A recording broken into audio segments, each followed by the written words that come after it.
Ya chicos, estamos en la séptima sesión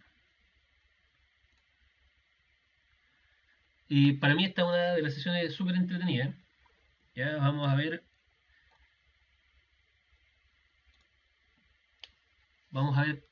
un poco un resumen de lo que hemos visto, que son las buenas prácticas de agilidad. Vamos a ver lo que es la Planning Poker, ¿ya? Y un tema que me interesa que podamos conocer, que es el modelo de Tuchman, que tiene relación con cuál es el comportamiento o cuál es el ciclo de vida de los equipos de alto rendimiento, ¿ya? Así que no sé si ya están viendo la presentación. Sí, se Sí, ve. lo está viendo.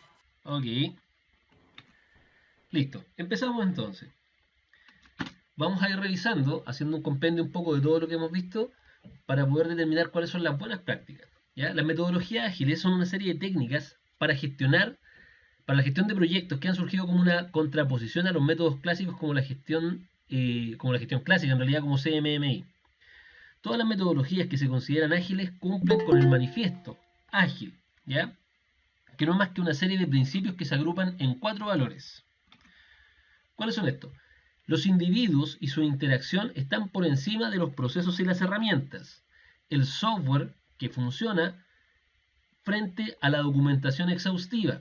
La colaboración con el cliente por encima de la negociación contractual y la respuesta al cambio por encima del seguimiento de un plan.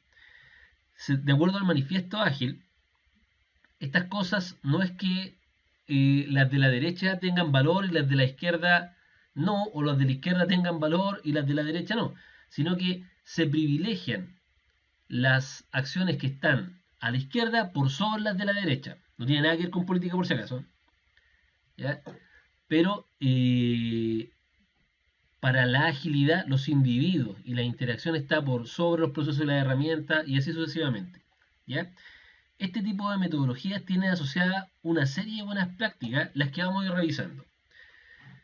De lo que revisamos y de lo que ya hemos visto, una de las buenas prácticas es realizar la reunión típica, ¿cierto?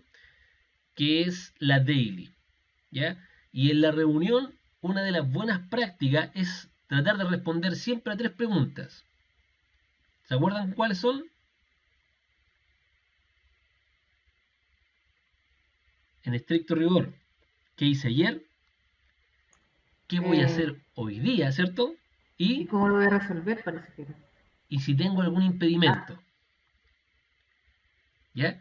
Y si tengo algún impedimento, el Scrum Master es el que tiene que ayudar al equipo a resolver esos impedimentos. Recordemos, son 3 preguntas que tiene que resolver la daily. Y por eso tiene que ser una reunión de no más de 15 minutos y tiene que ser de pie. ¿Por qué? Porque se sabe que después de los 15 minutos la gente empieza a perder un poco la concentración y el estar de pie te predispone a poner atención.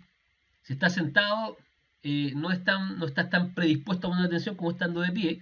Por lo tanto, esta reunión debe ser de pie, siempre de pie, no más de 15 minutos, y es una reunión que coordinan el equipo. El Scrum Master obviamente lo supervisa. Y como les digo, cada persona del equipo debe responder a 3 preguntas. ¿Qué fue lo que hizo ayer? Mover su POSIT una vez que ya resolvió la tarea, tomar el POSIT de la tarea que va a hacer hoy día y dejarla en doing, ¿cierto? Y declarar si es que tiene algún impedimento o no para que el Scrum Master pueda apoyarlo en la resolución de ese impedimento. ¿Sí? ¿Se entiende? sí. ¿Sí? Impecable. ¿Cuál es otra de las buenas prácticas? La duración de las tareas. Otro punto fundamental es conocer en todo momento cuánto tiempo nos queda para determinar una tarea. Es decir, nos haremos continuamente las preguntas como ¿cuánto tiempo hemos dedicado a esta tarea?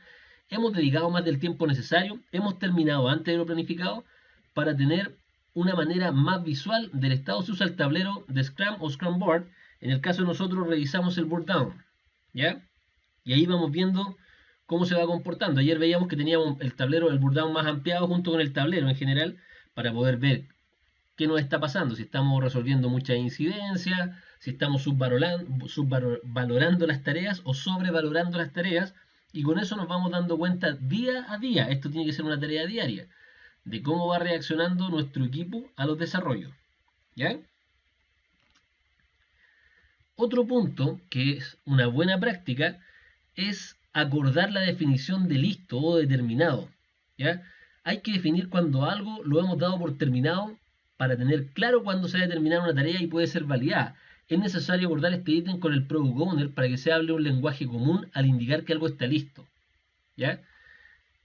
No sé si les ha pasado, pero cuando ustedes le preguntan al programador si algo está listo y él les dice que sí, ¿qué significa?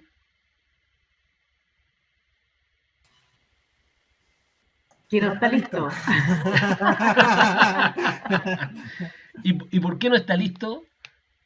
Porque tiene que pasar por las pruebas de QA. Exacto, exacto. Entonces, para que lo entendamos, el concepto listo va a variar dependiendo de a quién le preguntemos. Y eso no nos puede suceder porque esa dicotomía, por decirlo así, de significado va a generar problemas y roces dentro del equipo. Porque si uno le pregunta al Product Owner cómo le espera que algo esté listo, ¿qué les va a responder? O al cliente, por decirlo así, para los que no se manejan todavía con el vocabulario, pero el cliente, cuando el cliente le pregunta, oye, ¿está listo? Y ustedes le dicen sí, ¿qué le espera a él? Resultado, de ver lo que se pidió. Claro, ¿y en qué ambiente? En producción. En producción, pues cuando uno habla de listo con el cliente entiende que eso está en producción. ¿Dónde lo veo? ¿Dónde lo voy a ver? ¿Lo puedo ejecutar? ¿Puedo hacer clic acá? Ah, no, pues el programador dijo que estaba listo, pero en realidad está terminado el desarrollo. No es que esté listo para que tú lo operes. Entonces, lo que tenemos que hacer es siempre definir el término listo o terminado. ¿Cuándo vamos a entender que algo está terminado? ¿Ya? Vimos en la sesión número 3, si no me equivoco, que teníamos que hacer una lista. Por ejemplo, oye, vamos a declarar que está terminado, ¿cierto? Cuando está hecho, cuando esté certificado por QA, entonces ahí cuando uno pregunta al programador, oye, está terminado y estamos todos homologados con el término, va a decir, no, pues acabo de terminar el desarrollo, pero faltan las pruebas de QA, faltan las pruebas de estrés, faltan las pruebas de Coverity, por ejemplo, si es que tienen algún sistema automatizado de revisión de código fuente, o de Sonar, faltan las pruebas de Sonar, etcétera. Y después de eso, él va a poder decir que está terminado. Todos tenemos que ir asumiendo el nuevo lenguaje, ¿ya? Pero una buena práctica es acordar entre todos la definición de listo o determinado, ¿ya? Otro, asegúrate de que tu proyecto siempre compile. Siempre el proyecto debe compilar. Hace un tiempo atrás yo tenía una oficina y una de las cosas que siempre me preocupaba es que cada vez que la gente se fuese, primero tenía que subir a Bitbucket todos sus desarrollos y ese desarrollo tenía que probar que estaba compilado. Entonces, si trabajábamos hasta las 6:30, yo a las 6 le decía, ya chicos, guardemos, subamos y compile, que el proyecto compile. ¿Por qué? Porque en cualquier momento alguien podía tomar eso y si no está funcionando es un dolor de cabeza ir a ver qué fue lo que pensó el otro, dónde tocó, la pieza que hizo, y si no hay un buen control de código fuente, van a pasar horas revisando eso. Y eso nos quita tiempo precioso para un proyecto que dura 2 semanas, ¿ya? Por lo tanto, es importante que nuestro proyecto, sea como sea, siempre compile. ¿Estamos? Es una de las buenas prácticas en agilidad. Segundo, digamos, con el quinto, automatizar las tareas que se lo permitan, ¿ya? Automatizar lo más posible. Decíamos antes, en varias de las sesiones anteriores, que la agilidad no es tan solo el cambio en la forma de trabajar. Se necesitan herramientas también para que esto pueda funcionar de mejor manera. Y es necesario que las tareas que son, por ejemplo, complejas, que son rutinarias, que son repetitivas, podamos automatizarlas. Por dar un ejemplo, si tenemos que generar backup todos los días de una base de datos por algún motivo, automaticémosla, generemos un job que genere esos backups. Y si tenemos que generar un backup y hacer restore en otro equipo, hagámoslo automatizado, un job que vaya, genere el backup, tome el backup, lo levante y lo restaure en otra máquina, etcétera, para que no sean las personas las que tengan que hacer ese tipo de tareas. Pero también tenemos varias herramientas, por ejemplo como Git. ¿Alguien conoce Git? ¿Saben a qué se refiere Git? es un repositorio de archivos donde Es el pueden control de compartir. versiones. Es el control de versiones. Ahora, ojo, que ustedes cuando hablan de control de versiones, a mí se me imagina que están hablando por ejemplo, del Tortoise que está conectado a algunas herramientas de control de versiones. Ya, quiero solamente una sutileza. JIT es más que un control de versiones, es el control de código fuente. Y versiona los códigos fuentes adicionalmente. ¿Ya? ¿Por qué hago la diferencia? Porque cuando trabajamos con solamente un controlador de versiones, yo constantemente pisábamos las versiones y nos quedaba la escoba y no podíamos volver atrás porque pisábamos el repositorio, ¿ya? Y JIT, además de ser un controlador de versiones, es un controlador de código fuente y almacena cada uno de los códigos fuente y almacena múltiples carpetas con cada uno de los cambios que ustedes generaron y les pone checkpoint. Entonces yo puedo volver a cualquier checkpoint en cualquier punto del tiempo y voy a tener el código que tenía en ese momento. ¿Se entiende la diferencia?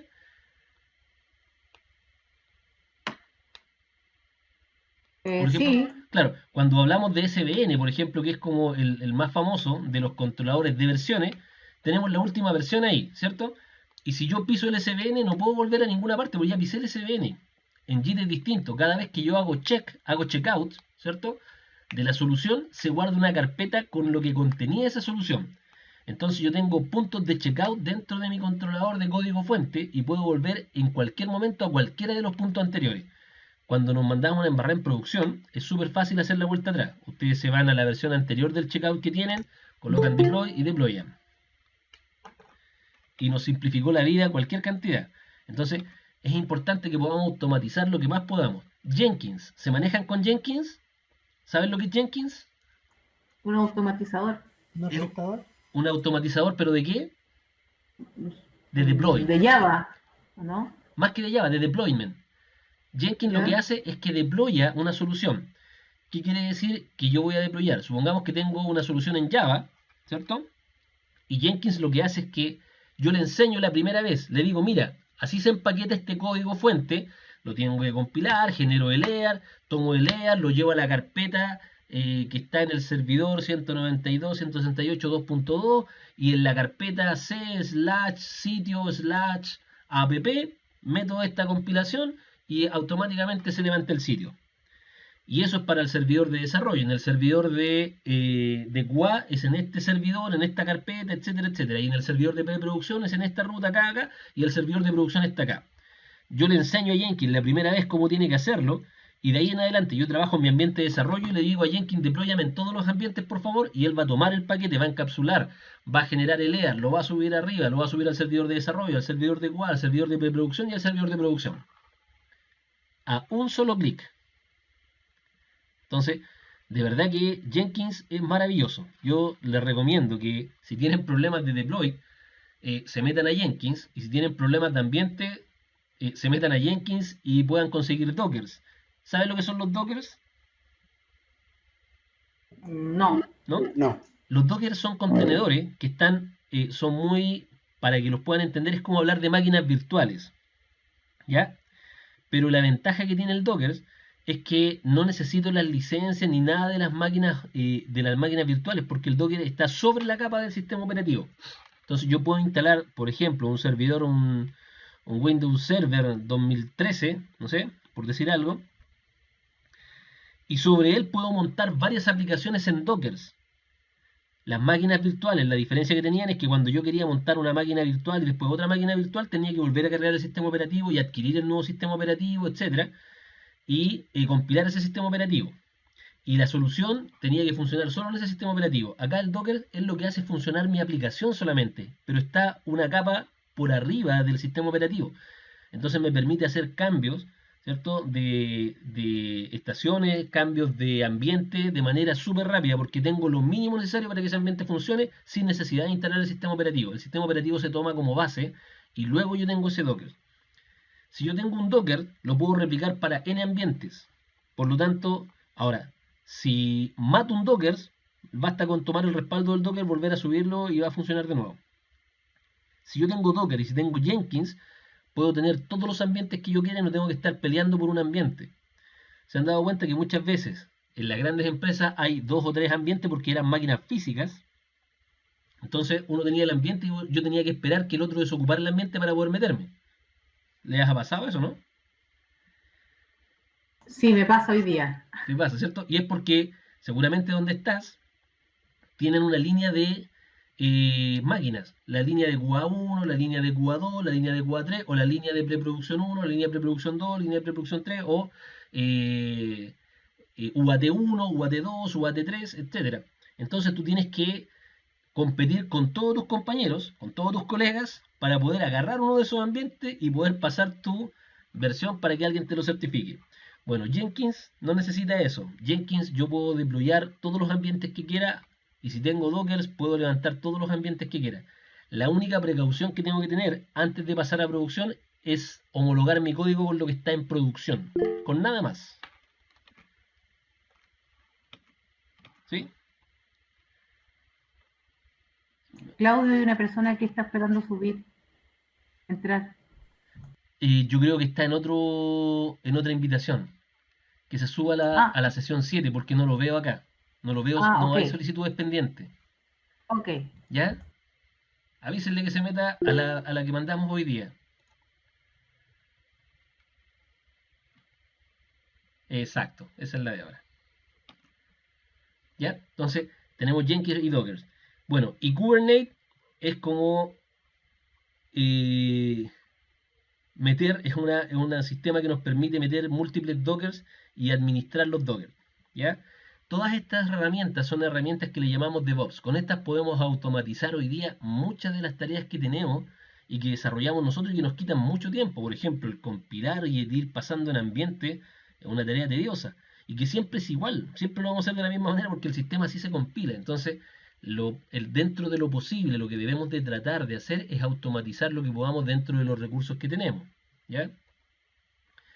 Y muchos de estos, por ejemplo, Git son open source. Git, Jenkins, hay que configurarlo. Y ahí es donde generalmente las empresas de asesoría o los consultores nos cobran, ¿cierto? Para configurar el Jenkins, para configurar los Dockers, para configurar Kubernetes, para configurar Git. Pero en general son herramientas open source. ¿Ya? Es el soporte el que nos va a costar acá. Y son pagadas, ¿no es cierto? No, open source son libres, son gratuitas. De hecho, tú puedes bajarte hoy día Jenkins, si tienes un servidor Linux, instalas Jenkins sobre un servidor Linux y puedes, no sé, si tienes un montón de sitios en PHP o en React, o no sé, lo que tú quieras, tú le dices a Jenkins cómo se compila, le das las instrucciones de cómo tiene que compilar y va a compilar y va a pasar hacia arriba. Y si tienes, por ejemplo, un sitio en ASPX, va a tomar las DLL de ASPX, las va a llevar a una ruta específica, va a reiniciar lo que tenga que reiniciar, etc. Jenkins es un deployador automático, ¿ya? Entonces nos permite ir deployando nuestras soluciones a donde sea. Y lo bueno que es gratis, eso es Claro, es gratis. Ahora, echarlo a andar es un poquito complejo. Yo me acuerdo que las veces que lo hemos echado a andar siempre hemos necesitado de contratar un asesor experto en Jenkins que nos pueda meter todas las soluciones para que podamos deployar después a través de la consola de Jenkins. La consola de Jenkins tú te metes y te dice, ¿quieres deployar? Sí, subiste el control, se queda linkeado al control de código fuente. Entonces yo digo, sí, ¿qué versión? La última versión del código fuente. Yo compilo y empieza a deployar sobre los ambientes y te muestra, por ejemplo, desarrollo, empieza con un porcentaje, pum, deployado. Después empieza, no sé, QA empieza a trabajar, te muestra el porcentaje, deployado. Y tú te vas metiendo a los servidores y efectivamente la última versión está ahí. Y se demorará 10 minutos en deployar en 3 o 4 ambientes. Y no se demora nada. Pero hay que configurarlo para que empiece a automatizar, ¿no es cierto? Claro, que esa es la configuración que te digo que por lo general, por lo menos en mi caso, se contrata un experto en Jenkins para que te lo pueda dejar todo configuradito. Te lo deja todo configurado y una vez que te lo dejó todo configurado te olvidaste del consultor. Ya está funcionando Jenkins. Y de ahí en adelante te pones a trabajar con Jenkins. Ok. Entre medio, acá por ejemplo tenemos Jenkins. Jenkins tiene una integración con Sonar. que es muy buena. Sonar es un revisor de código fuente a nivel de caja blanca, es decir, que revisa el código, revisa las buenas prácticas de programación.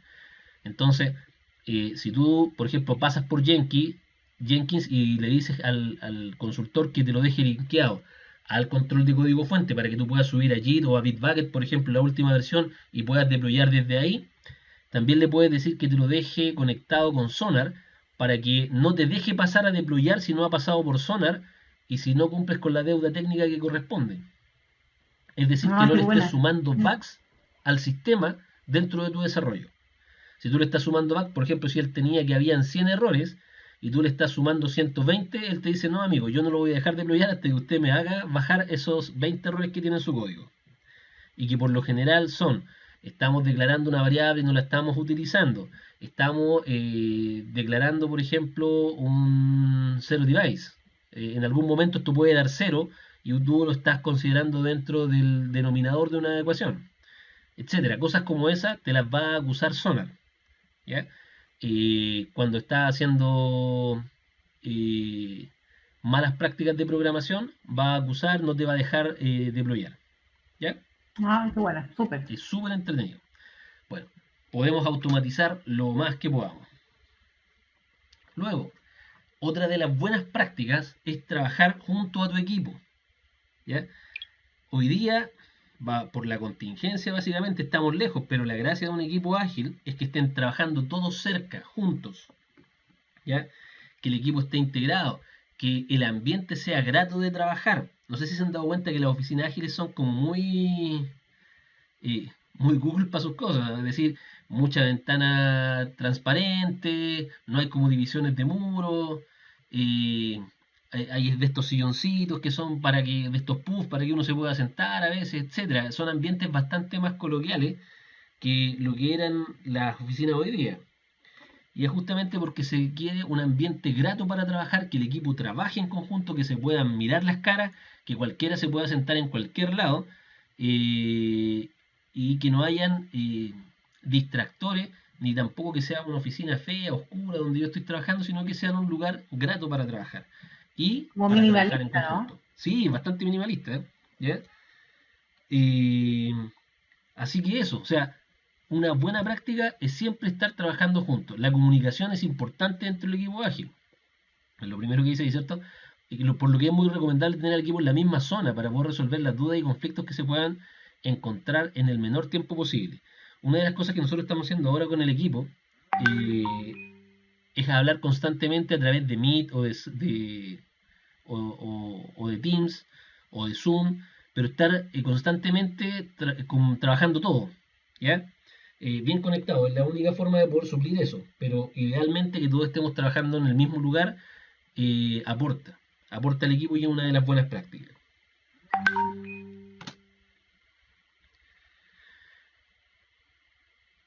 Listo. ¿Les quedó claro las buenas prácticas? ¿Alguna consulta? ¿No? ¿No? Yo tengo una duda, obvio. Díganos. Que hablaste sobre el tema de automatizar. Automatizar en realidad igual ocupa, según el proyecto, su tiempo. ¿Y eso cómo se consideraría dentro de un sprint? ¿Entre aparte como...? No, esto es aparte. Esto yo creo que tendría que ser una tarea de ambiente. Por ejemplo, dentro de la compañía en la que estoy hay un área que está a cargo de esto, un área de ambientes. Esa área de ambientes lo que hace es nos provee de ambientes a nosotros. Y ellos son los que nosotros podemos decirle, ¿sabes qué? Necesitamos que Jenkins compile, etcétera. Y ellos inician un proyecto en realidad. Y no, por lo general no es tan de corto aliento. La configuración de un Jenkins y todo este tipo de cosas bien compleja a veces, dependiendo de la complejidad de la infraestructura y de la estructura arquitectónica de software que tiene tu empresa. Entonces se demoran entre 3-4 meses de repente en implementar un Jenkins. No es algo fácil, o sea, tú trabajas como vas trabajando hoy día, pero te aseguro que el día que tú trabajes con Jenkins, vas a decir que es otro mundo. O sea, se acabaron los problemas de deploy y el día que tenga Dockers, mucho mejor, porque tú llamas al área de ambiente y le dices, necesito que me levante un Docker de la máquina 1043. Y te levantan un Docker en 5 minutos. Te llaman y te dicen, amigo, está listo el Docker y tú puedes empezar a programar al tiro. se acabaron las esperas de solicitar una máquina o de esperar un ambiente, se acabó todo eso, entonces puedes trabajar de forma más rápida, no porque tú estés haciendo algo más, sino que porque lograste automatizar ciertas tareas que eran repetitivas, pero por lo general se les pasan a otras áreas, ¿ya? No es parte, esto no es parte de la implementación de la célula. Esto por lo general lo hacen los ingenieros DevOps, ¿sí?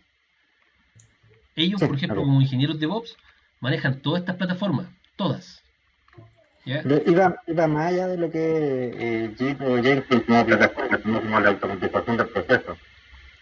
Ah, ok. Ya, lo que pasa es que cuando te entregan Jenkins, tú, por ejemplo, ¿cómo sería? Tú puedes, como lo he hecho yo por lo menos, para transmitirte un poco el conocimiento, cuando nosotros hemos pasado a alguna plataforma, lo que uno solicita como proyecto es decir, mira, necesito que levanten mi proyecto en Jenkins, si es que Jenkins ya está instalado dentro de la compañía. Los ingenieros DevOps o el área de ambiente de DevOps va a venir y te va a preguntar, oye, pero ¿cómo funciona? Y se van a interiorizar un poco de cómo tú estás deployando hoy día, cómo tú haces que tu proyecto suba a un ambiente. Y ellos se van a llevar ese requerimiento, pero el modelo es exactamente como lo haces hoy día. El modelo de proceso, básicamente Jenkins lo va a automatizar, pero el modelo de proceso es tal como tú lo haces. Por ejemplo, si tiene eh, algún, algún software, por ejemplo, que te permite tener las DLLs él, y tienes que decir, mira, sabes que yo tengo este software que me permite compilar acá, y yo no compilo las DLL o todo lo que son DLLs externas, las compila a un software aparte. Y ese software yo le tengo que decir que voy a compilar o subir una nueva DLL. Todo ese proceso que tú haces hoy día para compilar, se lo tienes que transmitir al equipo que te va a implementar Jenkins o que te va a implementar tu aplicación en Jenkins. Una vez que le dices cómo hoy día estás operando, ellos lo que hacen es automatizar eso, ¿ya? Pero en general lo debería hacer un miembro de otro equipo, eso no debería ser tarea de la célula, ¿ya? Y el proceso que van a hacer ellos debe ser exactamente igual como tú lo estás haciendo hoy día. Lo que pasa es que hoy día vas a meter una herramienta que en vez de que lo hagas tú, lo va a hacer él. Nada más que eso. ¿Cuáles son las ventajas?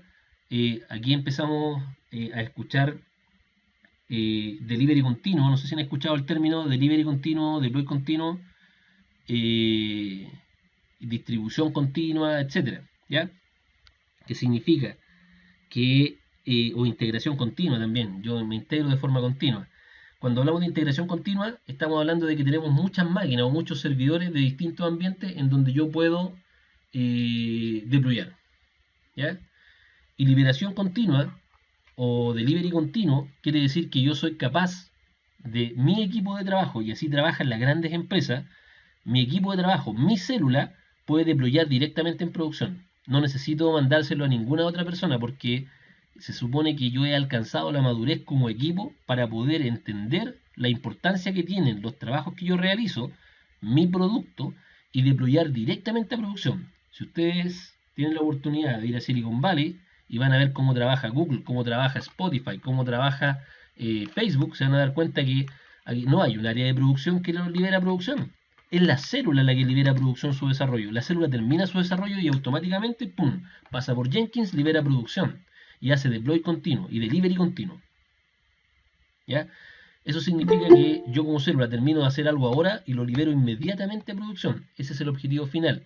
No todas las empresas, hoy día, de hecho muy pocas empresas en Chile deberían tener este grado de madurez.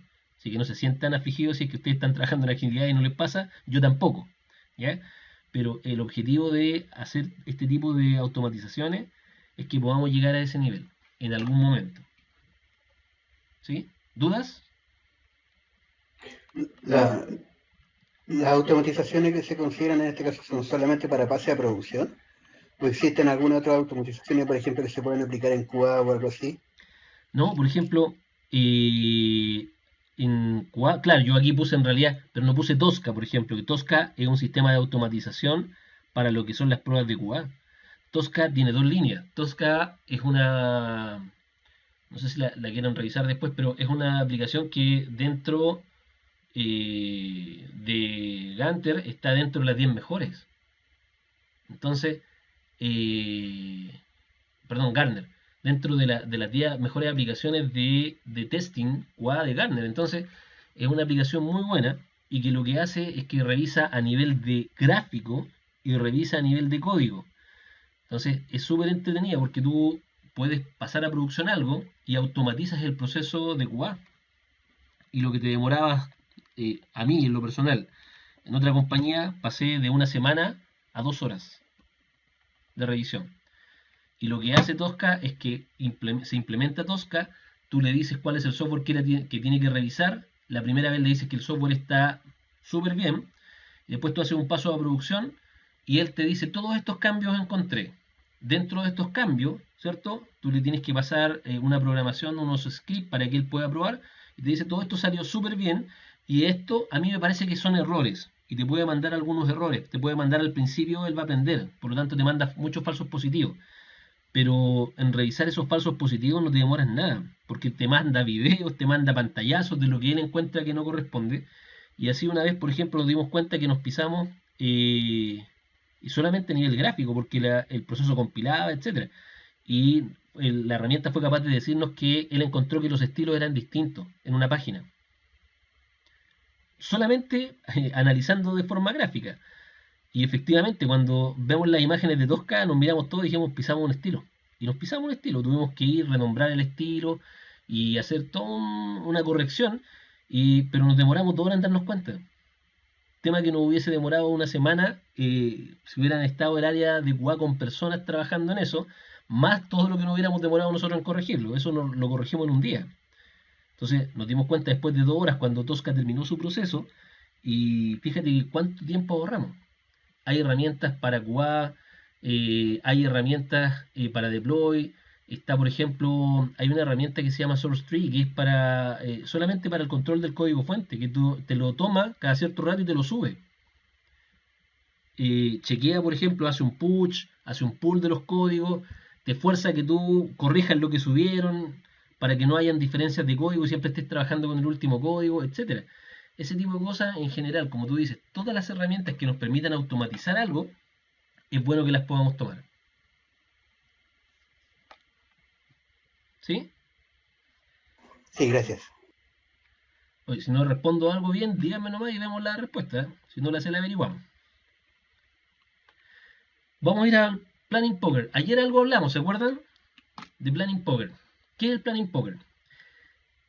Jane Groening ideó este juego de planificación que se utiliza para conducir las reuniones en las que se estima el esfuerzo y la duración de las tareas en la planificación del sprint. Esto se ocupa en la planning, ¿ya? El modelo inicial de Groening consta de 8 cartas con los valores medio, 1, 2, 3, 5, 6, 7 e infinito, ¿ya? Cada participante dispone de un juego de cartas y en la estimación de cada tarea muestra la combinación de la suma del esfuerzo estimado. Voy a leer un poquito más. Después les voy a explicar. Dígame. ¿Y esa copa es un copete? ¿Qué es lo que es? Sí, es un copete. Así de... Ya. Les explico por qué está el infinito, el signo de interrogación y ese copetito ahí. ¿Ya? Recuerden que esta tarea se desarrolla, puede durar todo el día.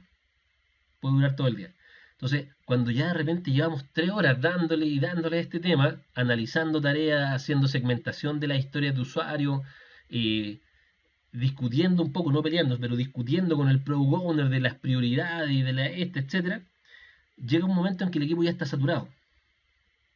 ¿Ya? Entonces, pueden utilizar esa tarjeta para decir, vamos a tomarnos un cafecito, vamos a hacer algo, y después volvemos porque ya no estoy concentrado en esto. Y para eso es esa tarjeta, por si acaso. ¿Ya? Podríamos perfectamente decir, ¿saben qué, chicos? Cuando nos empiezan a mostrar ya esta tarjeta, ya, chicos, ¿saben que vamos a almorzar? Tomémonos una hora de descanso, vamos a almorzar dentro de esa hora, y despejémonos un poco y volvemos con más ganas para poder trabajar. ¿Sí?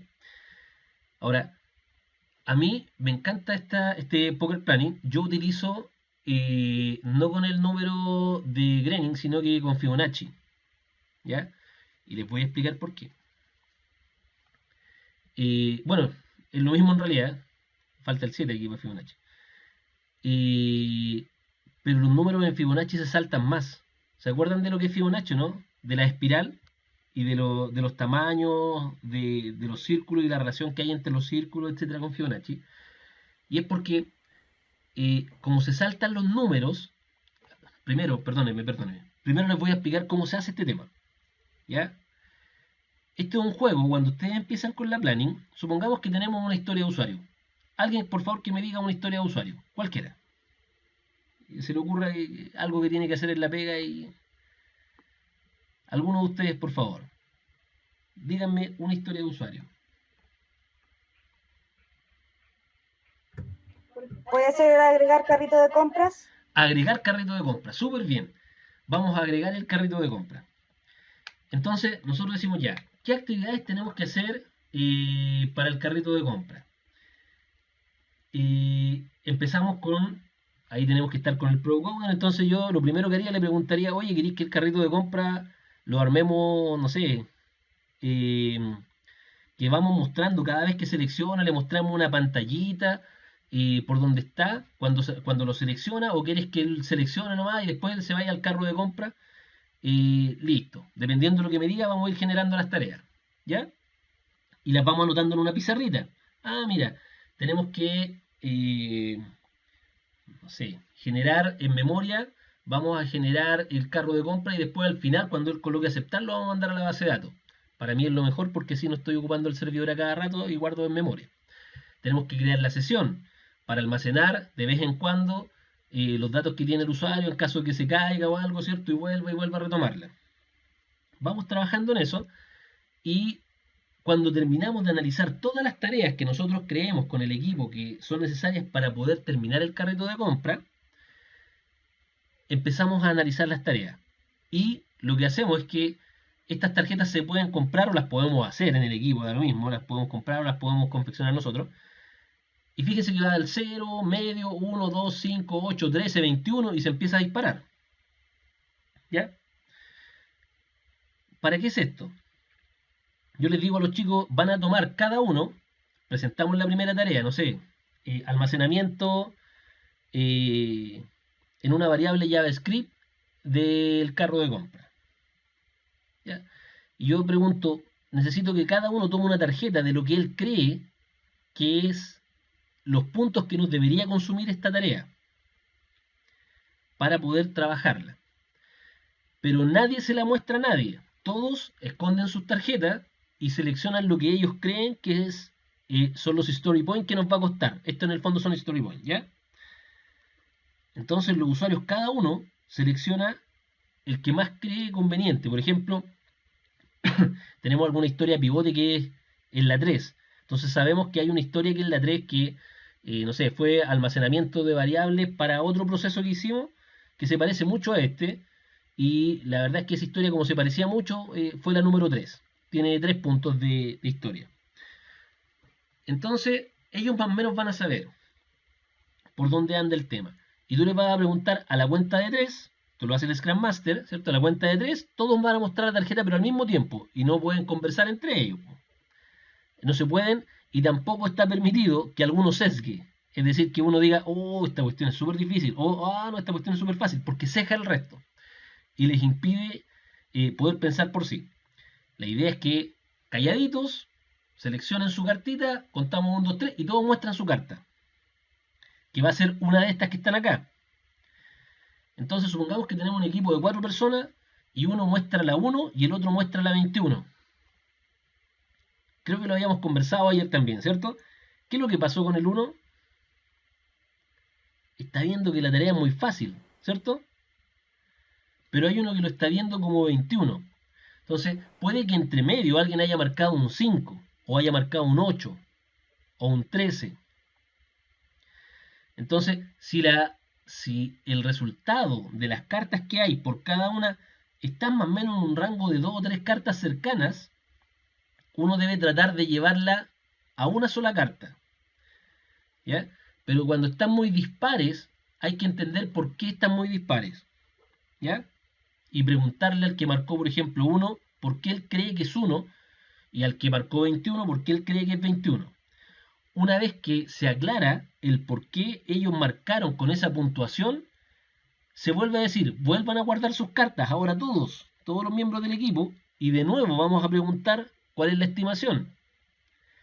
Y a la cuenta de 3 todos muestran su hoja. Por lo general, cuando uno hace eso, la mayoría empieza a caer, por ejemplo, acá, entre 13 y 21, o entre 1 y 2, dependiendo de quién justificó mejor el tema. ¿Ya? Entonces, supongamos que en realidad la tarea era más compleja de lo que había pensado el primero y cayó acá, entre 13 y 21. Entonces ahí uno se va empezando a apoyar con historias pivote, porque entre 13 y 21 hay hartos números de diferencia. Entonces uno dice, chicos, pero ¿es 21 o es 13? No puede ser el uno o el otro. Esta tarea, ¿a cuál se parece a las que ya hemos desarrollado? Entonces se parece a una tarea de 13, ya se va por acá y de repente podemos bajar. De repente podemos quedar en 21, es decir, no, esta tarea en realidad es más compleja que alguna pivote que tenemos y deberíamos dejarla en 21. ¿Ya? Esta cantidad de números que se salta es justamente para que el equipo no tenga dudas que si la dificultad es 13 o la dificultad es 21. ¿Ya? ¿Se entiende un poco cómo trabaja esto, no? ¿O les he...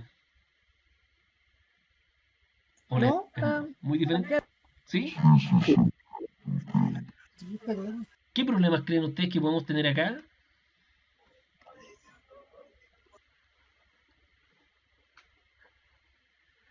Cuesta, la verdad es que primera vez que lo hago a través de este tipo de sesiones, vía e-learning, por decirlo así, porque es mucho más fácil estando en grupo y teniendo las cartas para que hacer una dinámica entre todos y que podamos ver algo. Pero traten de imaginárselo y si es que tienen duda o algo, háganme las preguntas necesarias y vemos cómo lo podemos resolver. ¿Ya? Si no, vamos a seguir leyendo de repente para que puedan pensar en alguna pregunta. Si los resultados te ven muy dispersos, Claro, por ejemplo, lo más probable, de hecho, sobre todo al principio, existe la posibilidad de que los resultados sean súper dispersos, porque no sabemos todavía, no tenemos historias pivote, o tenemos muy pocas historias como para poder evaluar, y al final esto va a ser súper subjetivo. Vamos a elegir un número. Con el tiempo, como les decía, que ese tiempo puede ser perfectamente 6 meses. No esperemos tener resultados tan en el corto plazo, porque nos vamos a sobreexigir y nos vamos a frustrar. Una transformación ágil de una compañía, me tocó trabajar en conjunto con Everis, me tocó trabajar con Accenture en este tipo de cosas, y inclusive trabajamos con McKinsey. ¿Ya? McKinsey fue una de las compañías que apoyó a Spotify dentro de este proceso de transformación digital, y cada vez que hablábamos nos decían que un proceso de transformación digital de una compañía que tiene todas las ganas, pero todas las ganas de cambiar, no es menos de 2 años. ¿Ya?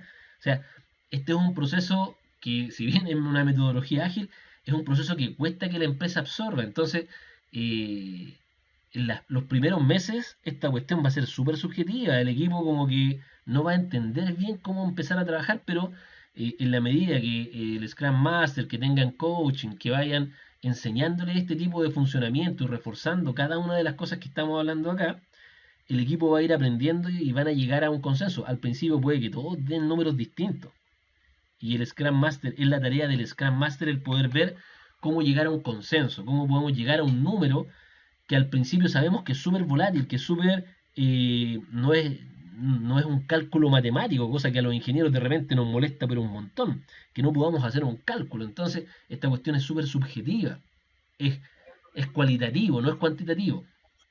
¿Ya? Estamos evaluando cuántos puntos, que es algo súper abstracto, de dificultad tiene una historia.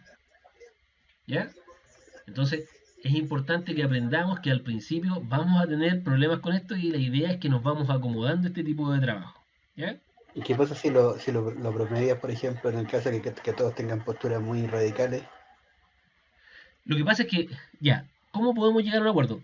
Fíjate que cuando todos tienen puntos de vista distintos, ¿ya? Suponte que es el primer sprint, entonces todos le van a poner el número a la historia del punto que quieran.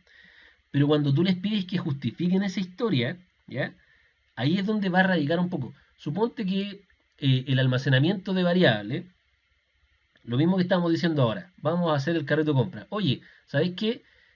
¿Cuál es la funcionalidad de agregar el producto seleccionado al carro de compra? Quiero hacer esa funcionalidad.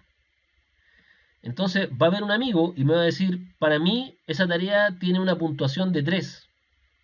Y va a haber otro amigo que me va a decir, para mí la tarea tiene puntuación de 21. Son súper dispares, ¿cierto? Entonces tú le vas a preguntar, ¿por qué tú la ubicas en 3? No, porque yo he hecho esto 20 veces y yo sé que esto es solamente tomar, por ejemplo, el valor que tenemos, meterlo en un local storage dentro de una página en HTML5 y luego ir desde la otra página a través de un JavaScript, capturar el storage, capturar el patrón que yo dejé, un JSON, por ejemplo, que dejé metido en un local storage y presentarlo en un HTML simple. Ah, súper bien. Tú le vas a preguntar al de 21, ¿y por qué tú pusiste 21? Porque yo no tengo idea cómo funciona JavaScript, ¿cierto? Nunca lo he hecho en mi vida y para mí es algo súper complejo. Entonces, ¿cuál de los dos tiene razón? Los dos. Una pregunta. Ambos tienen razón. Ambos tienen razón. Po. Entonces, cuando tú dices, ya está bien, tú no lo conoces, pero cuando el de 3 explicó cómo se tenía que hacer, algo le tiene que hacer clic al que dijo 21. Entonces puede decir, chuta, sí, en realidad a lo mejor yo, como no sabía, lo puntué con la más alta puntuación que podía. Pero en realidad, después que el de 3 lo explicó, a lo mejor no es tan complejo, le voy a poner 8. Y se va acercando. ¿Ya?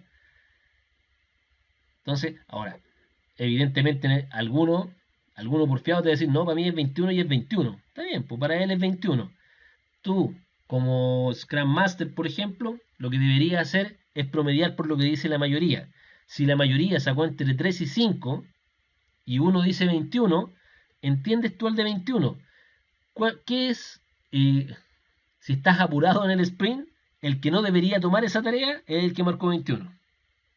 ¿Se entiende? Porque va a ser un desastre si él la toma.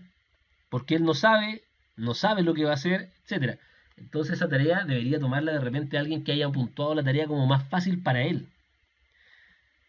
Con el tiempo, y esto por eso les digo, es importante darse tiempo en agilidad, con el tiempo los aprendizajes se van transmitiendo. La primera vez que lo hagan, fíjate, el de 21 está súper asustado porque él no sabe cómo se hace, pero el de 3 está tranquilo porque él lo ha hecho varias veces.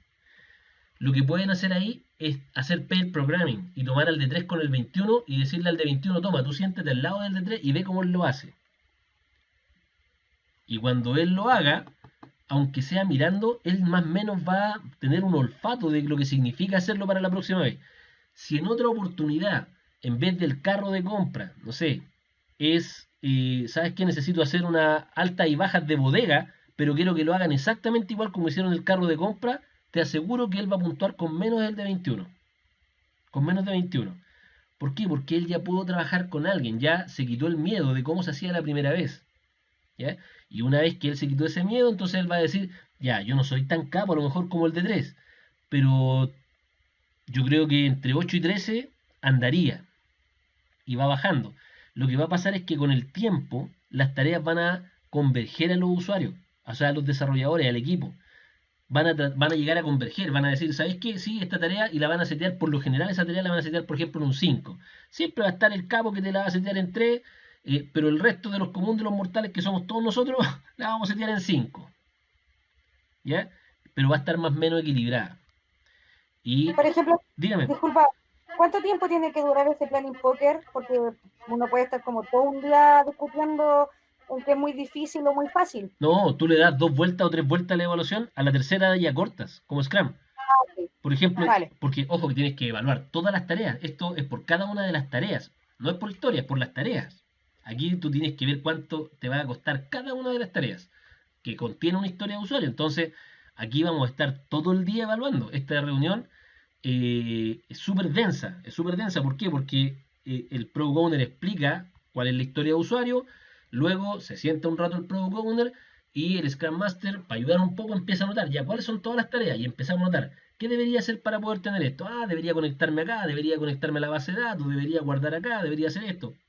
Se anotan todas las tareas finalmente el Scrum Master pregunta, oye, ¿hay alguna otra tarea que tengamos que hacer para desarrollar esto? El Scrum Master puede no estar entendiendo nada de lo que está hablando el equipo, pero el Scrum Master está ahí anotando, listo. Estas son todas las tareas, listo. Puntuemos ahora las tareas. Y empezamos, ¿cuántos puntos de historia? Y ahí hacemos un poker planning, ¿cierto? La primera vez dio súper dispar, explican las partes por qué dieron tan dispar, ¿cierto? Por lo general uno toma al menor y al mayor y les dice, expliquen la cuestión. Y una vez que le explican, el equipo pone cara de que entiende ya, que están analizando, ¿cierto? Ya, vamos a votar de nuevo. Si de nuevo votan súper dispares, ni un problema. Y tú de nuevo le dices, ¿por qué votaron de nuevo dispares? Vuelven a explicar y si las respuestas son las mismas, dices, ya, votemos de nuevo. Y si, no sé, uno votó 21 y los otros votaron entre 3 y 5, queda 5. ¿Sí? Sí, Y con muchas eso gracias. cortas, porque si no, efectivamente, como tú dices, puede estar todo el día discutiendo y lo peor es que ellos no se dan cuenta, pero ambos tienen la razón. Desde su perspectiva, ambos tienen la razón. O sea, al final en parte también es como un tema de experiencia de cada uno de los que va a desarrollar. Claro, claro. Ahora, cuando tú vas haciendo esto, en el fondo, tú como Scrum Master, si es que estás a cargo del equipo, te vas dando cuenta quién, entre comillas, debería hacer cada tarea, pero tú no lo puedes presionar, tú no puedes designar quién va a hacer qué tarea, eso lo tienen que elegir ellos después. Pero si yo veo que el de 21 puntos, ¿cierto?, está tomando esa tarea, yo por lo menos debería invitarle un cafecito y decirle, amigo, ven, sí, tú querés tomar esa tarea, sí, pero es la primera vez que la vaya a tomar. ¿No será mejor que tomes una tarea que te es más afín a ti? Ahora, si él porfía, hay que dejarlo. Y después uno lo reta cuando quede el score, ¿ya? Para que le aprenda. Ojo, en esto hay que dejar que el equipo se equivoque. Tienen que aprender. Y lamentablemente, como seres humanos, muchas veces aprendemos de nuestros errores. Hay veces que uno ve que se van a equivocar. Pero hay que dejarlos porque aquí es el equipo el que tiene que aprender a tener un alto rendimiento, ¿ya? Ahora, si el error es muy grotesco, no. Pero hay que dejar que vayan equivocándose a veces en sus decisiones y después uno conversa con ellos en la retro. Pero hay que dejarlos que traten de cometer algunos errores para que vayan aprendiendo. Eso los va a hacer madurar un poco, ¿ya? Aquí no es como cuando éramos jefes de proyecto y que queríamos, como nosotros decíamos que tenían que ser las cosas, así tenían que ser. Y está bien, muchas veces teníamos la razón, otras veces nos equivocábamos y teníamos que pechugar con nuestros errores. Aquí es lo mismo, y así fuimos convirtiéndonos en buenos jefes de proyecto. Aquí el equipo tiene que aprender a tomar decisiones.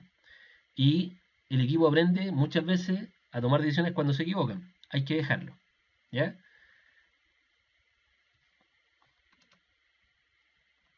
¿Se entiende? ¿Sí? Ya, vamos a leer un poquito de esto. Dice, el uso más extendido, sin embargo, lo anterior era el uso más Claudio. extendido. ¿Sí? Claudio, una pregunta. ¿En qué momento se elige el equipo Scrum? Porque aquí estoy viendo que es como si el equipo ya estuviera ya definido. Ah, ya. No. Por ejemplo, ¿cómo se conforma un equipo en Scrum? Al principio, solo debería haber un Scrum. ¿Ya? El equipo debería empezar con un Scrum. Y el Scrum, o con un Product Owner. ¿Ya? Y ese Product Owner o ese Scrum tendría que ver qué es lo que qué producto va a desarrollar. ¿Ya? Una vez que tú dices, mira, ¿sabes qué? Vamos a desarrollar un producto web que es un e-commerce. Dale con el e-commerce, pero ya vamos a desarrollar un producto web que es un e-commerce. O no, al revés. Vamos a decir, vamos a desarrollar una app de e-commerce. Listo, vamos a desarrollar una app. Entonces mi equipo va a estar a cargo de la app del e-commerce. Es decir, vamos a generar una app que se pueda descargar por los stores, ¿cierto? Y que se pueda comprar a través de ella. Ni un problema. Entonces ahí uno, como Product Owner o como Scrum Master, dice ya, ¿y qué gente necesito para esto? Entonces tú dices, ¿sabes qué? Necesito un desarrollador nativo iOS, necesito un desarrollador nativo Android, necesito gente en Java, necesito gente que maneje Eclipse, etcétera, y va generando el perfil de la célula. Y tú puedes decir también, oye, yo tengo que hacerlo todo, ¿cierto? Sí. Necesito un diseñador, necesito un arquitecto de soluciones mobile. Necesito una persona experta en user experience, necesito una persona experta en user interface, necesito una persona en esto.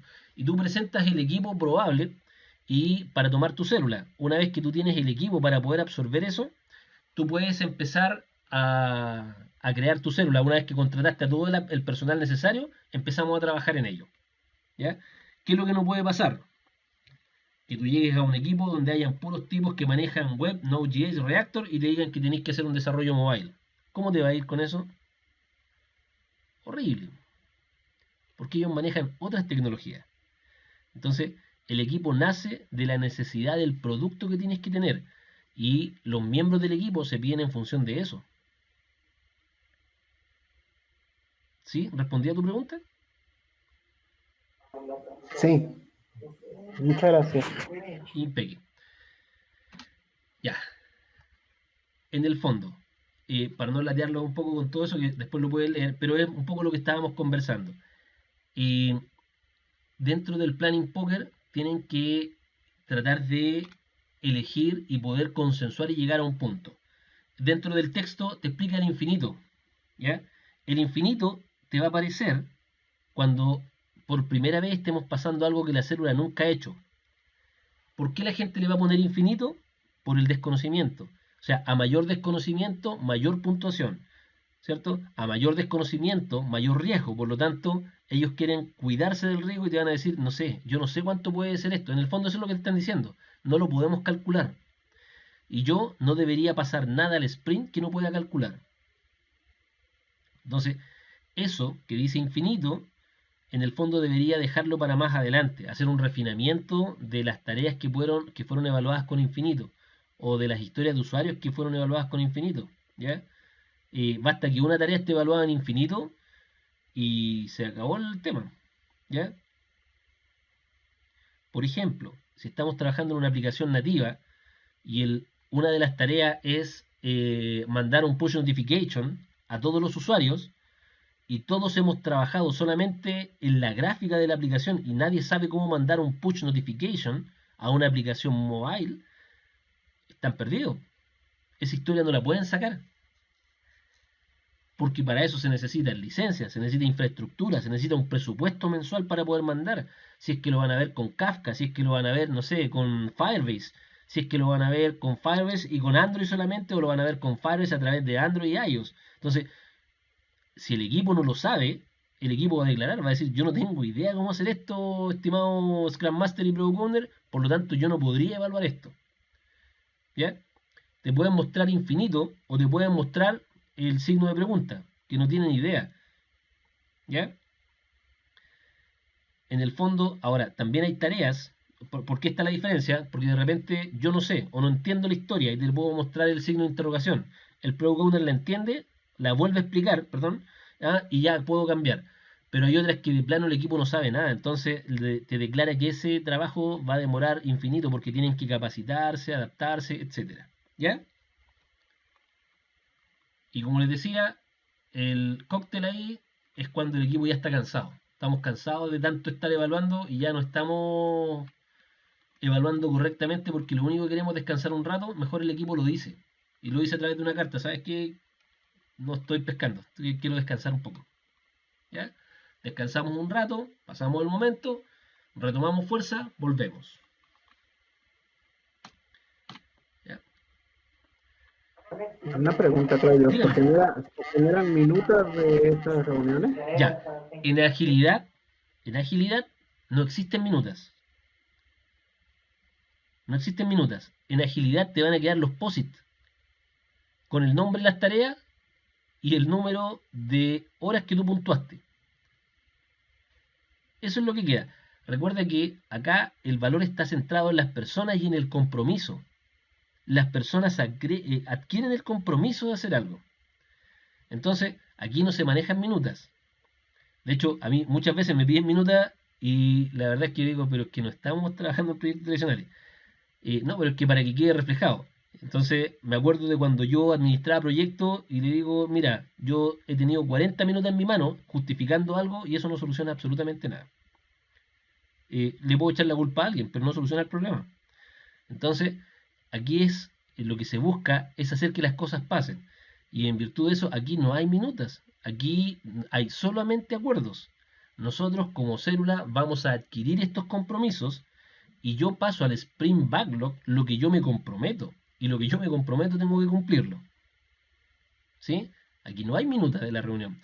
Sí, hay algunas empresas que lo que hacen, por ejemplo, puedes grabar la sesión. Entonces puedes grabar la sesión o muchas veces o hay momentos en que tú dentro de la planning tú puedes invitar al sponsor y al product owner. Entonces el sponsor de repente puede hablar qué es lo que él quiere y tú lo puedes grabar también, pues, y después tomarlo como referencia. Pero utilizan mejor los medios, por ejemplo un medio de grabación, un medio de video, un audio, un video, etcétera. Pero aquí no hay documentación exhaustiva, no hay una minuta que diga se da sesión, no. Los compromisos son tal y tal cosa, no. Claudio, con respecto a lo que dice Carlos Tipa, que de repente las palabras se las lleva el viento. Ujú. Entonces, hay gente que dice, no, yo no te dije esto y sí lo dijo, entonces ¿cómo te compruebas que no es verdad? Ya, lo que pasa es que recuerden que las historias de usuario son las que aquí son importantes. Él va a llenar una fichita, que es una cartita chiquitita, ¿cierto? Y en esa carta nosotros decíamos que ahí también puede poner los criterios de aceptación. Él los tiene que escribir, ¿ya? Entonces, cuando él generó la historia de usuario, él anotó, yo como gerente del área mobile, necesito un carro de compras para la aplicación, ¿sí? Criterios de aceptación. Cuando se genere el pago, tiene que descontarse la plata de la tarjeta de crédito. Cuando se tiene que ver abonado en la cuenta de tal, él va a escribir los requisitos. Yo, como equipo, voy a tomar esa y yo cuando haga mi planning la voy a hacer en base a la tarjeta que se generó de la historia de usuario. ¿Cierto? Y ahí te quería como una evidencia. Claro, yo me estoy comprometiendo con esta tarjeta. Yo me comprometo con lo que dice esta tarjeta y con sus criterios de validación. Entonces, me comprometo con la historia de usuario. Luego, en la planning, uno dice ya, yo me voy a comprometer con esta historia de usuario siempre y cuando las horas que determinemos que toma cada una de las tareas para llegar a concluir esta historia, de menos de las horas que están dentro de un sprint. Si eso sucede así, yo me comprometo y digo, yo al final del sprint esto lo voy a tener terminado. Y ese es mi compromiso.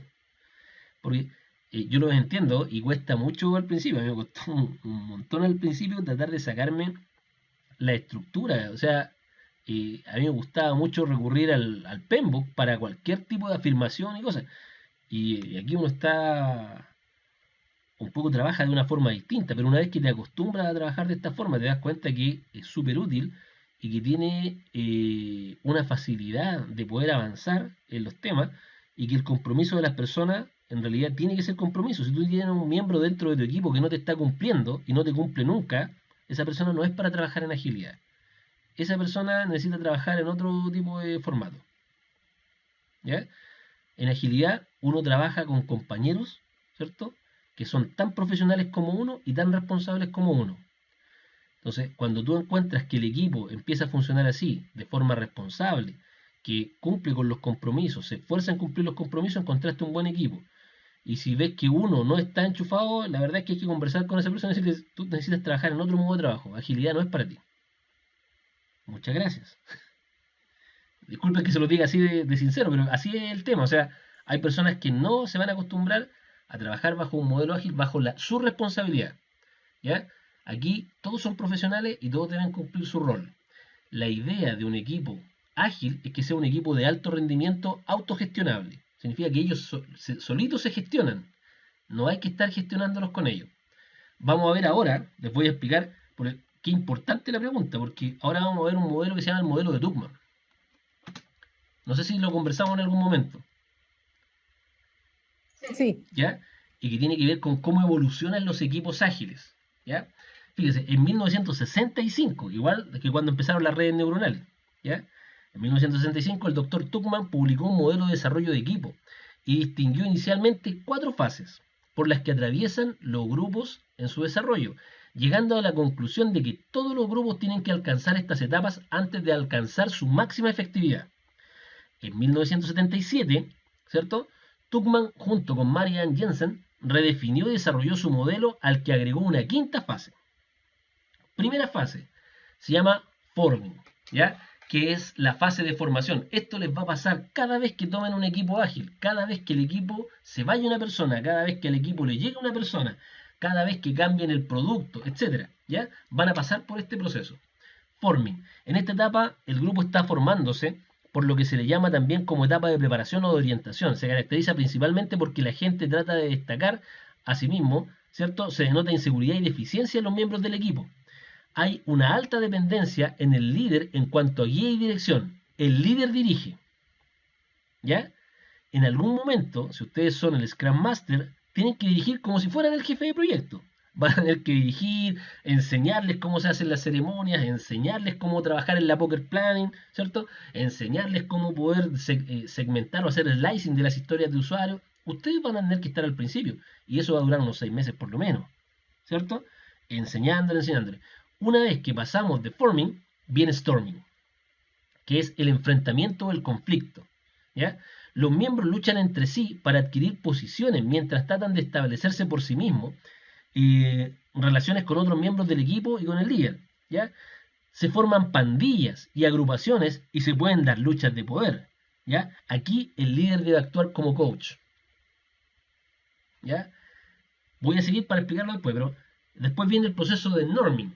Una vez que empezamos, donde todos eran pollitos, nadie sabía qué es lo que hacer, ¿cierto? Con un tiempo se empiezan a conocer y ya empiezan a pelear, po. Y no, que tú aquí, que tú allá, y que tú lo haces mal, yo lo hago bien, etc. Y empiezan ese tipo de conflictos, ¿ya? Yo estaba en un equipo donde me han dicho, este no me saluda, así de... a ese nivel de conflicto. O sea, no, yo no quiero nada con él porque él no me saluda. Pero venimos a trabajar acá, pero igual hay que tratar de conversar con ellos, ver que hay normas mínimas, para eso está el contrato social. Oye, saluda cuando llegas, por favor, dentro del equipo, y así todos nos sentimos bien y valorados, independiente de lo que tú pienses, ¿ya? Después viene el proceso de norming, de normalización, cuando el equipo ya se empieza a afiatar, y ahí empezamos a ver que ahí puede que tengamos grupos, pero está bien. Dentro de ellos, 2 o 3 se hacen amigos, súper amigos, y salen a tomar café, y uno los ve y salen a almorzar juntos, y los otros 3 del otro lado hacen lo mismo, súper bien, no hay ningún problema con eso, no están forzados a ser todos amigos de todos.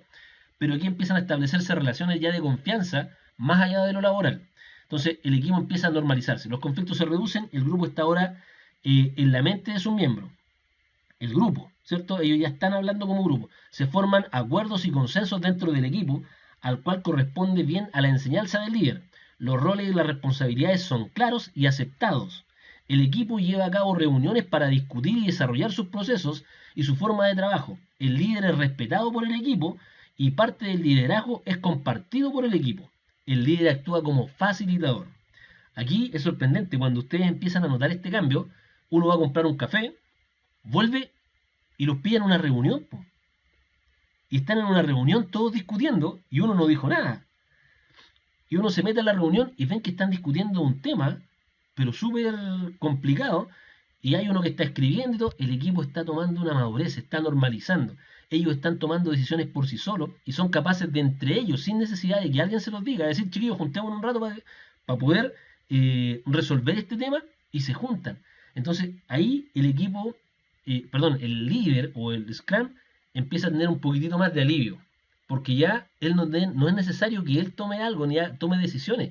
El equipo es capaz de tomar sus propias decisiones y uno lo ve que el equipo está madurando.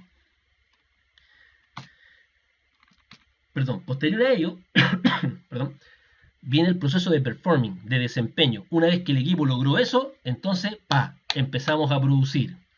El equipo trabaja con un buen rendimiento, ¿cierto? Y hay poco conflicto. Está ya preparado para tomar decisiones sin la necesidad de la participación del líder. El enfoque está en lograr los resultados. El equipo tiene un alto grado de autonomía. Los desacuerdos ocurren, pero son resueltos positivamente dentro del equipo, y los cambios necesarios al proceso y a la estructura son realizados por el mismo. Aquí es el equipo el que está tomando el control. El equipo requiere que el líder delegue tareas y proyectos, pero no necesita ser instruido o asistido. El líder ahora delega. ¿Ya? Ustedes van a empezar a ver, cuando tengan estos cambios, dentro de un año van a pasar por todo este proceso, ¿ya? Y luego viene otra fase que se llama de adjourning, o finalización o disolución. Esta última etapa, incluida en 1977, 12 años después del método original, ¿cierto?, ve al grupo desde una perspectiva global e integradora. Más allá del propósito de las 4 primeras fases, en esta fase el grupo contempla su disolución y sus miembros se pueden mover a nuevas etapas o tareas del proyecto, sintiéndose bien por lo que han conseguido. Desde una perspectiva organizacional es importante destacar el reconocimiento de las vulnerabilidades de las personas que se pueden originar en esta quinta etapa de Tuckman, particularmente si los miembros del grupo han estado muy unidos y sienten inseguridad o amenaza ante este cambio. Este modelo es cíclico, ¿ya? Porque, y esto va a pasar siempre, me pasó 2 veces en una gran empresa, y es porque teníamos una célula, esa célula lograba obtener unos muy buenos resultados, ¿cierto? Teníamos fiato en el equipo, excelente, y cuando estábamos súper bien, me decían, Claudio, vamos a desarmar esta célula y vamos a mandar a, como tu equipo ya está maduro, vamos a meterlo en otras células que necesitan más madurez. Y me desarmaban el equipo, pero yo feliz por los chicos, porque eso significa que muchos de ellos también ascendieron al cargo de Scrum Master, y así sucesivamente se fueron desempeñando en otras aristas, otros fueron Product Owner y fueron creciendo en lo laboral.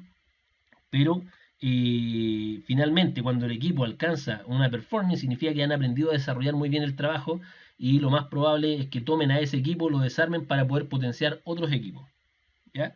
Y una vez que eso sucede, la persona va a llegar acá y se va a volver a aplicar el modelo de Tuckman, que es un modelo cíclico. Acá está el modelo de Tuckman para equipos de desarrollo, ¿cierto? Empezamos acá con el forming, ¿cierto? En el gráfico, ¿cierto? La efectividad del equipo en las coordenadas en el eje Y y el tiempo de evolución en las coordenadas en el eje X. ¿Qué es lo que dice Tuckman? Tuckman dice, oye, empezamos con un equipo en formación y el equipo empieza a perder efectividad porque empiezan los conflictos. Inmediatamente formado el equipo, empezamos con una baja de la productividad. Una vez que tenemos los suficientes choques dentro del equipo, empezamos a encauzarnos dentro de una causa común, ¿ya? Y empezamos a normalizar este proceso. Llega a norming, ¿cierto?, en donde la gente ya empieza a trabajar como un equipo. Y luego llega a un alto desempeño, a performing. Y una vez que llegamos a performing, el equipo está trabajando súper bien, pero se genera la disolución, ¿ya? Y posterior a ello, el equipo empieza de nuevo dentro del 1, pasa al 2, 3 y vuelve al 4, no, hasta que vuelva a disolverse ese equipo. Y así sucesivamente se generan los equipos ágiles, que van desde forming hasta adjourning. ¿Sí? Debería haber un número 6 de presión de disolver el grupo. Claro, ¿no? Y se genera un proceso yo diría que de harta nostalgia cuando tú te separas de tu equipo, un equipo que te costó mucho formar, etcétera. Perdón, saqué parece la presentación, la volví a poner. Claro, da nostalgia dejar al equipo porque al final tú te encariñas con la gente.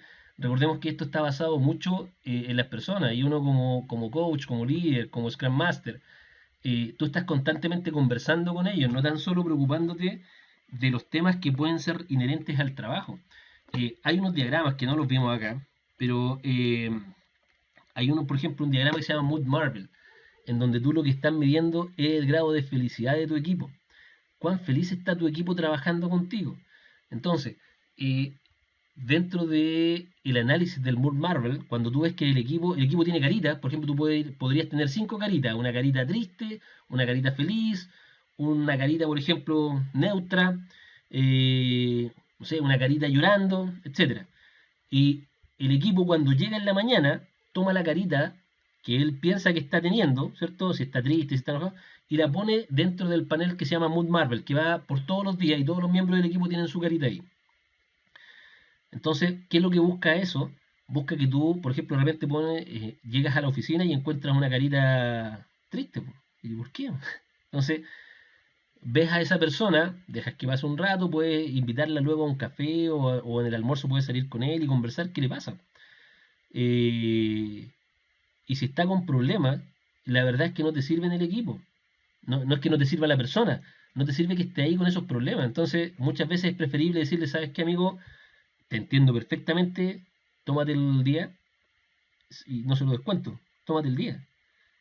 Resuelve tus problemas y mañana vuelve con otra cara. O sea, y muchas veces, no sé, me ha tocado conversar y la mamá está enferma y no lo ha ido a ver porque no tiene tiempo y todo. Entonces, ¿sabes qué? Toma, ándate para la casa, anda a ver a tu mamá, mañana me contáis cómo está.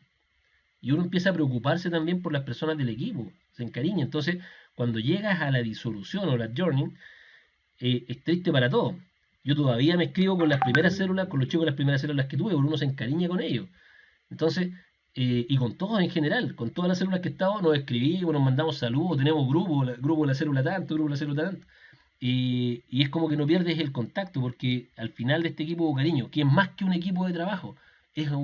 O sea, el trabajar en un equipo ágil es sufrirlas todos juntos, es como, básicamente se transforma como una familia, ¿ya? Entonces, es súper entretenido trabajar en este modelo, todos nos cuidamos las espaldas, todos tratamos de sacar la pega y tratamos de generar un equipo de alto desempeño, ¿ya? Eso pues chicos, preguntas, consultas. Claudio, me quedó claro que al final vamos a llorar todos. Sí, es interesante esta forma de trabajo, ¿ya? Es muy bonita, es de mucho coach. Yo pasé de leer libros de SQL Server, administración, seguridad de Windows Server, a leer libros, por ejemplo, de Simon Sinek, ¿cierto? Que es un sociólogo, y de cómo tratar de administrar los grupos de alto rendimiento, pero te aseguro que me ha dado más beneficio el poder trabajar como Scrum Master o como coach, que desde el punto de vista técnico, porque trabajas más con las personas. En el fondo, cuando estudié ingeniería informática y electrónica, jamás pensé que iba a tener que trabajar más con las personas. Pensé en trabajar con el fierro duro, como decíamos, y en el fondo la informática ha venido a ser una pega muy de cualidades blandas, más que de cualidades duras, como la electrónica, que también pasé por ahí. Terminaste como psicólogo. Más que psicólogo, claro. Yo creo que el Scrum es la persona que aprende mucho y aprendes con cada equipo. Tú, la verdad es que uno nunca deja de aprender. Entonces uno va aprendiendo constantemente de las personas, de ciertos trabajos, te ves enfrentado a situaciones que antes no te veías enfrentado. Entonces, no, súper interesante. Tengo una pregunta. Díganme. ¿Qué pasa una vez de que, por ejemplo, el carrito de compras se termina, pasa a producción? ¿La célula muere ahí? ¿O en caso de que hayan, por ejemplo, incidencias en producción, sigue esta célula viva, por así decirlo? Mira, lo que pasa es que en general uno está a cargo de un proyecto, o sea, de un producto. Entonces, ese producto, hoy día, por ejemplo, en las empresas que tenemos, siempre está vigente. La célula, es difícil que una célula de un producto muera, a menos que tú, porque no es un proyecto, sino que las células van creando ciertas cosas en un entorno. Recordemos que las células están para entornos de alta complejidad con alto grado de incertidumbre. Entonces el mercado experimenta con ciertas cosas. Fíjate que hoy día yo estoy en un banco, ¿ya? Y hoy día lanzamos una propuesta, por ejemplo, y el próximo mes decimos, ¿sabéis que esta propuesta no fue bien recibida por la gente? Tenemos que cambiarla, ¿ya? El carro de compras, por ejemplo, que tú dices, generamos el carro de compra, terminamos el carro de compra, siempre viene algo detrás, y el que tiene que encargarse de proveer ese alimento hacia la célula es el Product Owner, porque él es el que quiere mejorar constantemente su producto. Lo que puede pasar muchas veces es que si terminaste por un lado, siempre hay otro cliente dentro de la compañía que necesita de una célula, entonces se le vende como al mejor postor. Ya, terminamos acá y te vas para otro lado con todo tu equipo, etcétera, y empiezas a trabajar en otro tema, ¿ya? Pero es difícil que una célula, una vez iniciada, muera, ¿ya?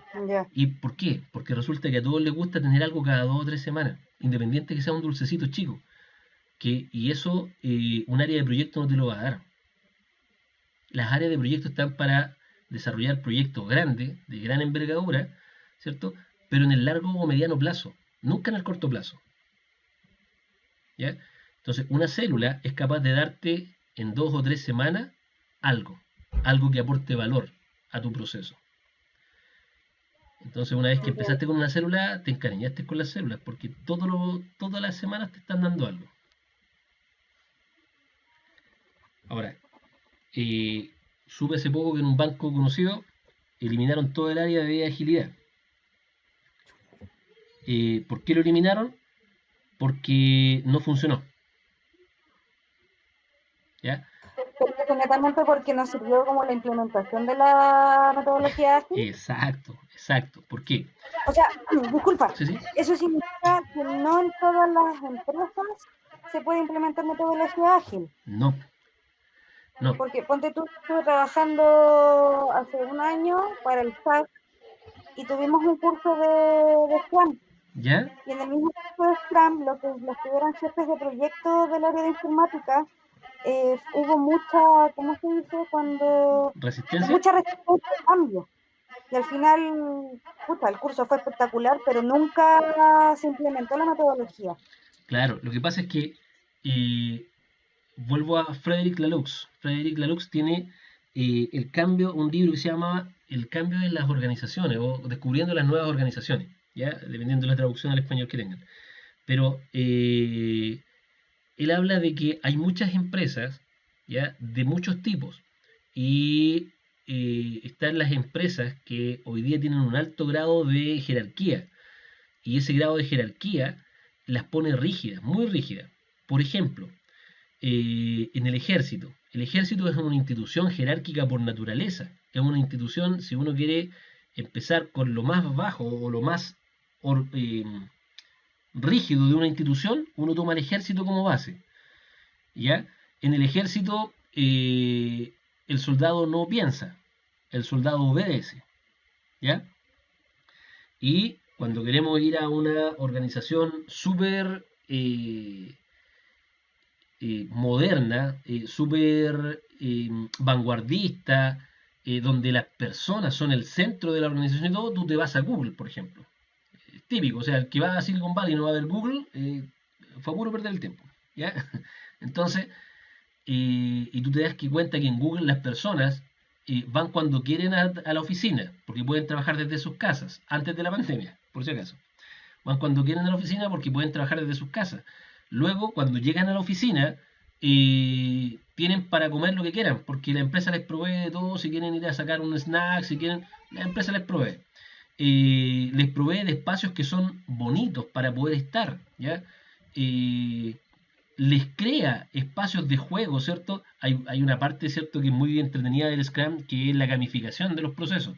Cuando la empresa gamifica todo y tú terminas algo y te premian y te dan un premio y te ponen, no sé, a veces un cartón escrito, pero te premian con ese cartón escrito, es algo bastante más ameno, más afable y vas cambiando. Pero esas son las organizaciones que ya están a un nivel superior dentro de lo que habla Frederick Laloux, están en un color magenta, están en un color de una organización autogestionable y las organizaciones totalmente estructuradas, el ejército, y entre medio están todo el tipo de otras organizaciones. Entonces, dentro hay un curso que se llama Scrum Level 2, ¿ya? Que es como lo que viene después de Scrum, en donde a ti te enseñan a evaluar una organización dependiendo de cuán rígida es o cuán autogestionable es esa organización. Entonces, dentro de las organizaciones que se acercan mucho más al ejército, estaban los bancos. Los bancos como organizaciones sumamente rígidas, y donde es difícil implantar la agilidad.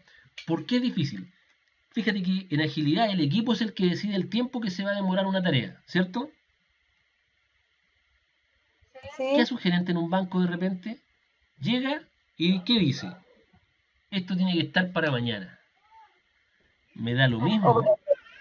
La gente que tengan que ocupar y los recursos que tengan que ocupar, esto tiene que estar para mañana. ¿Cómo funciona una célula ágil en ese ambiente? No puede. Entonces, cuando existen este tipo de cosas, cuando las organizaciones no pueden salir de su modelo jerárquico habitual, es difícil que sea implantada la agilidad. Es difícil que el trabajo sea autogestionable porque alguien te manda, pues ya no tienes autogestión. Te dicen lo que tienes que hacer. De hecho, recordemos que una de las célebres frases, ¿cierto?, de Steve Jobs es: yo no contrato a las personas para decirles lo que tienen que hacer. ¿Cierto? Sería absurdo pensar en que yo contrato personas para decir lo que tienen que hacer. Yo contrato personas para que ellas me digan qué y cómo lo tengo que hacer.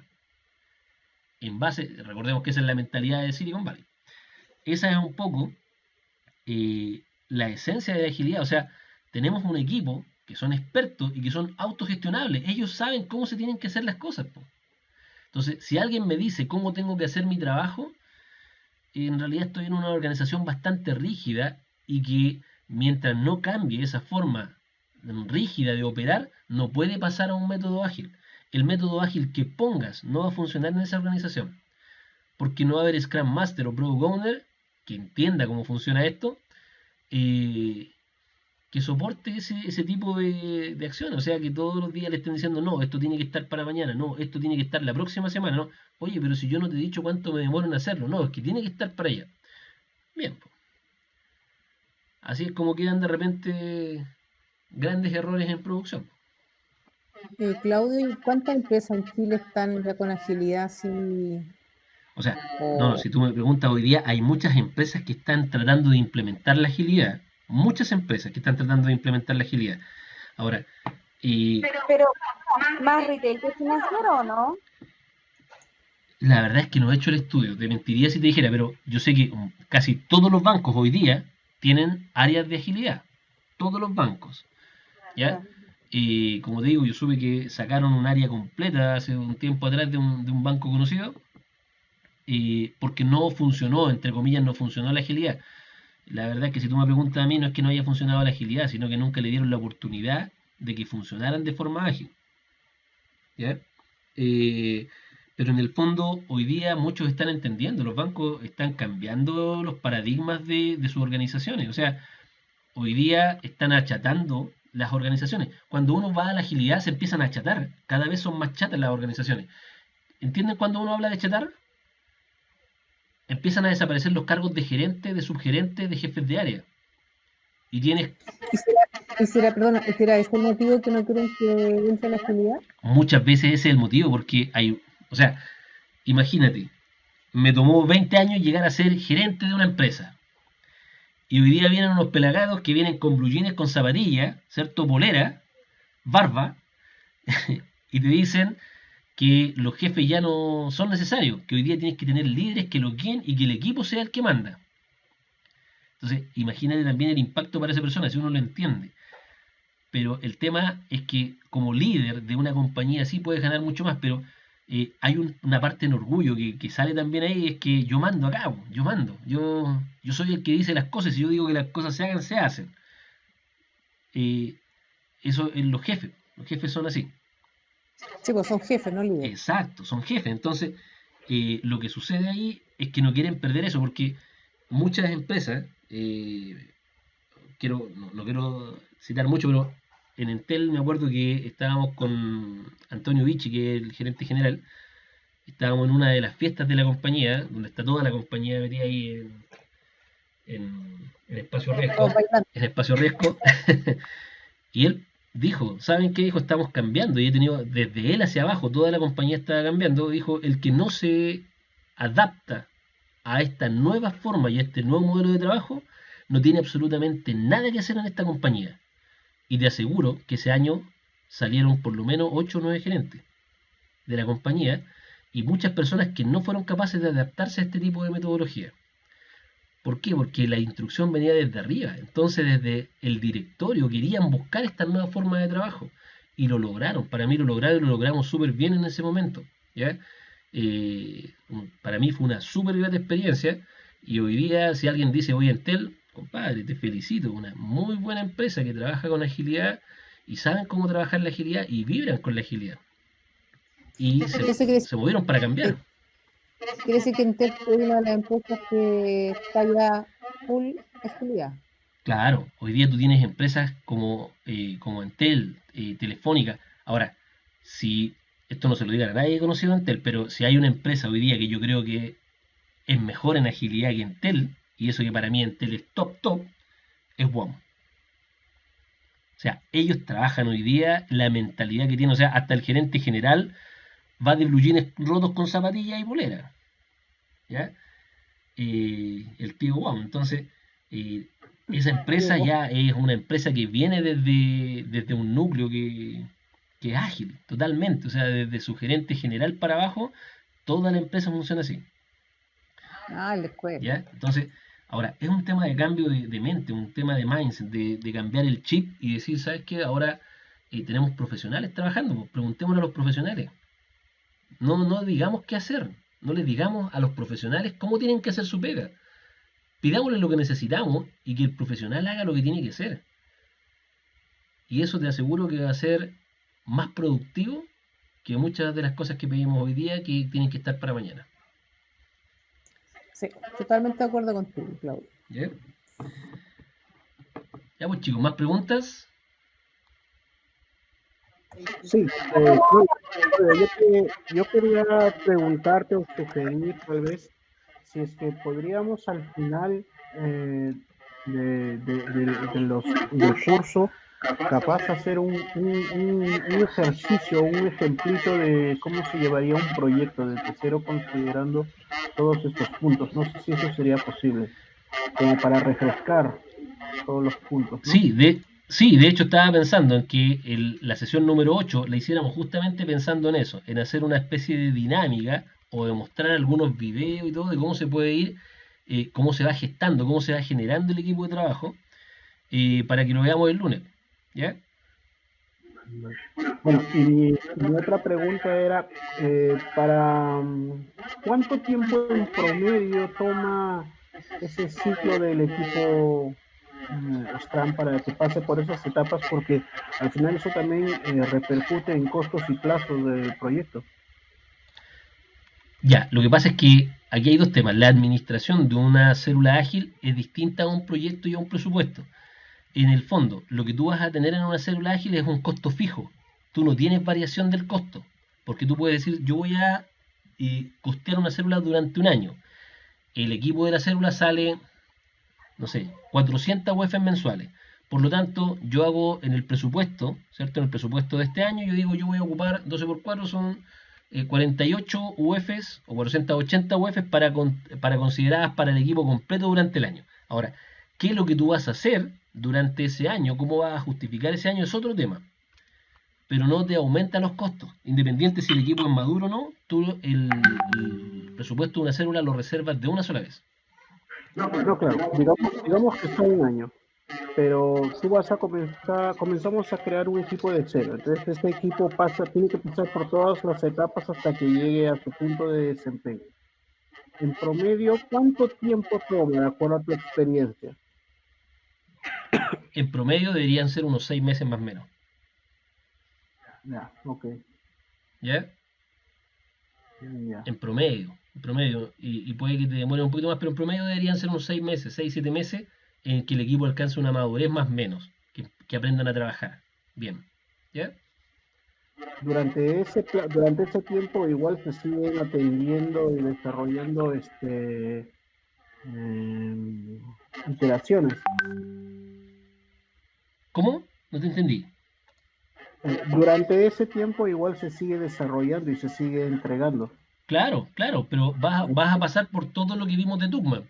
Vas a pasar por, ¿cierto? Por el forming, el storming, el establish, ¿cierto? Y al final la disolución del equipo. O sea, muchas veces no vas a pasar por la disolución del equipo. A lo mejor vas a estar un año con el equipo, pero vas a pasar por todo el camino.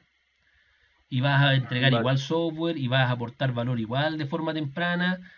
Pero ojo, una cosa es como el equipo esté, porque al principio recuerde que tú vas a dirigir, casi como un jefe de proyecto. Entonces tú vas a decir, mira, ustedes hagan esto, esta parte, hay que hacerla, hay que entregarla. Chicos, recuérdense, vamos a estar revisando el board down, acuérdense que estamos pasados, tenemos que ponernos al día con las tareas. Van a terminar, va a ser el clima laboral el que va a estar un poco más complicado, ¿cierto? Pero las tareas se tienen que cumplir igual, los compromisos se tienen que cumplir igual desde el primer sprint. ¿Ya? Okay, vale. Gracias. Ya pues chicos.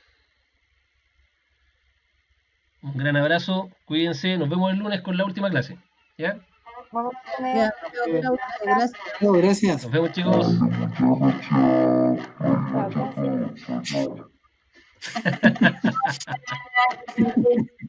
Nos vemos, chao, chao. Chao. Muchas gracias.